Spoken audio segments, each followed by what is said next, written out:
Hello，各位觀眾大家好啊！今日要同大家介紹嘅就係 Figure Wise Standard Apathy 嘅數碼暴龍劇場版第13位皇家騎士阿爾法獸。阿爾法獸咧喺數碼暴龍嚟講咧，佢就非常之有名氣嘅。咁佢嘅名氣就係同奧米加獸差唔多齊名嘅。咁係因為咧阿爾法獸咧喺皇家騎士入邊咧係有咁個非常之強大嘅實力。咁我哋睇下咧，今次 Bandai 將呢個阿爾法獸魔改咗嘅模型化之後咧，到底可唔可以還原到劇中咁強大實力嘅可換同埋外形咧？好，咁首先咧，阿爾法獸佢喺 Bandai 呢一個 FRS 系列上面咧，咁就有可以話係有好有唔好嘅，因為咧喺呢個系列線上邊嚟講咧，有陣時佢會設計得幾好，但係咧亦都有陣時咧佢嘅 design 咧就好殘舊嘅，又或者係一個冇咁友善嘅 design 嚟嘅。咁但係咧，佢個優點就係咧，無論佢嗰個內購咧幾唔好都好啦，咁佢嘅外觀咧都係可以保持一個非常之唔錯嘅外觀嘅。咁我哋睇下呢個阿爾法獸到底係好睇唔好玩啦，定係好玩唔好睇咧？咁我個人暫時嚟講咧，覺得佢都係一個外觀同埋可動都兼備嘅一個模型嚟嘅。咁首先啦，佢頭部咧有雙重關節啦，可以向前傾少少啦，自轉咧亦都冇問題嘅，都唔會有太多干涉嘅，咁就可以做一個唔錯嘅扭動啦。咁腰部分咧就有2重關節啦，咁就可以向前、向左同埋旋動咧都可以嘅。咁就比起帝王龍角獸嚟講咧，我覺得係一個唔錯嘅可動性嚟嘅。好，咁手啦，咁啊抬起手臂冇問題啦。肩胛咧亦都有做一定嘅關節嘅。手臂啦，手臂旋轉冇問題。咁就關節位亦都係用咗雙重關節，咁啊可動都非常之大嘅。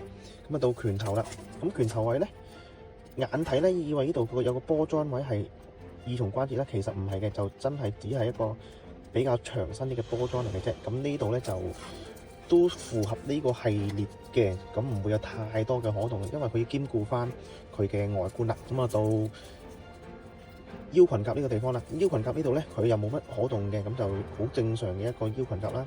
咁啊小腿啦，小腿同佢股間肌連接位咧係有雙重關節嘅，咁你可以伸縮出嚟一定程度，咁啊擺一個更加自然嘅 pose 啦。咁大腿咧就可以扭動嘅，咁但係咧由於佢有外夾干涉嘅關係咧，佢個扭動咧就唔可以非常之自由扭動啦。咁你只能夠喺好大幅度嘅情況底下，但係其實都已經足夠你去擺應付所有 pose 噶啦。咁啊到膝頭哥啦，膝頭哥呢邊咧都係2重關節嘅，咁都可以擺一個好大幅度嘅動作啦。咁啊到小腿啦，小腿咧就係冇乜可動嘅，純粹係一個外觀比較好睇嘅啫。咁啊到腳啦，腳呢度咧有塊甲係獨立可動嘅，咁但係咧對整體嚟講咧就冇乜太大嘅幫助嘅，我反而覺得係有少少令到佢可動減少添。咁腳掌呢度啦，咁就冇2重關節啦，純粹一塊好簡單嘅腳掌啦，左右旋轉啦，腳趾獨立可動嘅，咁3隻腳趾係可以可動嘅。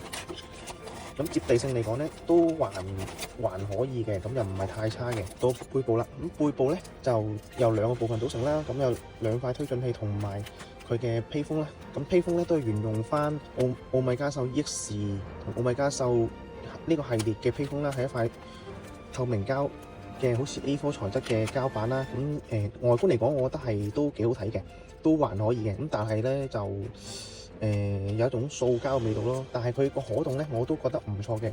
咁佢咧可動呢度係有波裝位啦，可以向上調整動作啦。咁呢個位置咧，我覺得係比奧米加獸嚟得更加好嘅。始終奧米加獸呢個咧就係絲扣嚟嘅，非常之鬆，但係佢呢個就唔係絲扣嚟嘅，係一個好實在嘅位咧插入去嘅，咁就比較實淨啦。好，跟住到推進器部分啦。推進器呢部分咧，佢係有一定程度可動嘅，佢嘅關節件咧係有嘅。佢呢度咧係有多重嘅關節啦，咁啊可以令你擺一個可動嘅 pose 啦。咁呢度咧呢3塊咧係獨立可動可以捲起嘅，咁呢度咧係可以推出嚟嘅。咁但係玩嘅時候咧，就可能你需要一啲工具輔助啦，可以塞落去再睇翻出嚟嘅。咁喺呢個版本嘅阿爾法獸咧，主要就有一把光劍咧，就作為武器啦，同埋一個魔法陣啦。咁呢個魔法陣咧就好似一個盾牌一樣嘅，係啦，就咁樣嘅。咁你用嘅時候咧，只需要掹低佢，然後咧再替換翻個手咧，咁就可以啦。咁呢個咧就一個好似盾牌，但其實係一個魔法陣嚟嘅。咁而光劍呢部分咧，都好牢固嘅，直接插入去就 OK 㗎啦。咁我個人覺得咧，阿爾法獸係一個外觀同埋可動兼備嘅一個模型啦。咁相比起帝王龍甲獸啊、奧米加獸啊嚟講咧，佢可動係高好多嘅。咁外觀亦都係同幾位持平嘅。機械邪龍獸咧，我自己係覺得咧，佢就可動極低，但係外形都好高嘅。咁但係同阿爾法獸比咧，阿爾法獸就比呢幾個作品咧係平衡同埋比較性價比比較高啦。咁所以我覺得咧，各位師兄咧就可以買隻翻去鎮宅啦。